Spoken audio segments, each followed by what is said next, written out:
com Carlos Bastos. Mr. Gorbachev, tear down this wall. I have a dream. Aqui, posto de comando do movimento das Forças Armadas. Sim, é fazer a conta. Houston, we have a problem. Yes, we can. And now for something completely different. Foi a 8 de julho de 1839 que nasceu John Rockefeller, que viria a tornar-se o homem mais rico do mundo. Portanto, não é difícil de imaginar que, com tanto dinheiro, hoje a festa de aniversário fosse da romba. Mas quanto dinheiro exatamente? Bem, ajustando a fortuna na altura da sua morte à inflação atual, o valor seria equivalente a 24 mil milhões de dólares. Mas se a comparação for em relação ao PIB americano de 1937, então Rockefeller teria mesmo o título do homem mais rico da história, porque a sua fortuna equivaleria a quase 2% do PIB americano. Pode fazer as contas, mas digo já que são muitos milhões de dólares. O seu negócio era o petróleo. E a conquista da sua vida foi a poderosa Standard Oil Company, que fundou, que geriu ferozmente, para não dizer com métodos pouco recomendáveis, e que esmagou a concorrência, conseguindo o monopólio do negócio. Fez tudo isto até aos 58 anos. Depois, reformou-se, gozou a fortuna mais 40 anos e dedicou-se à filantropia, contribuindo grandemente para a medicina, educação e pesquisas científicas.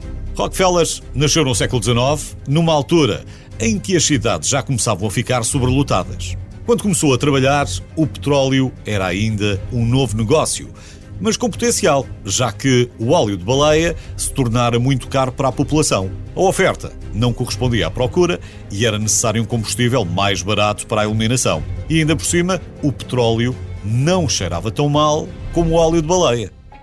A eletricidade ainda era só uma experiência científica, mas já apresentava alguns resultados. Aliás, quando falamos de alguns métodos pouco ortodoxos utilizados por Rockefeller nos seus negócios, há um bom exemplo que tem precisamente a ver com a eletricidade. A certa altura, terá comprado algumas pequenas companhias de elétricos, cada vez mais populares nos Estados Unidos, e depois queimou todas as carruagens. Para substituir os elétricos, criou empresas de autocarros movidos a gasolina. Evidentemente. Se isto lhe parece agressivo para o século XIX, olhe que no século XXI as coisas não são muito diferentes. Mas isso é outra conversa. E Rockefeller até tem alguma desculpa. Ele foi criado com a mãe, o pai praticamente nunca estava e teve de ser empreendedor desde pequeno. Ainda para mais, o pai, quando regressava a casa, só lhe complicava a vida e terá dito, para quem quisesse ouvir, que enganava os seus filhos sempre que podia, só para lhes abrir os olhos para a vida. E pelos vistos, resultou. Durante a Guerra Civil Americana, enquanto o seu irmão Frank lutou, Rockefeller cuidou do negócio e deu muito dinheiro ao norte. Na verdade, acabou por não combater porque era muito mais importante tê-lo a travar a guerra dos dólares. Afinal, sem dinheiro não se ganham guerras.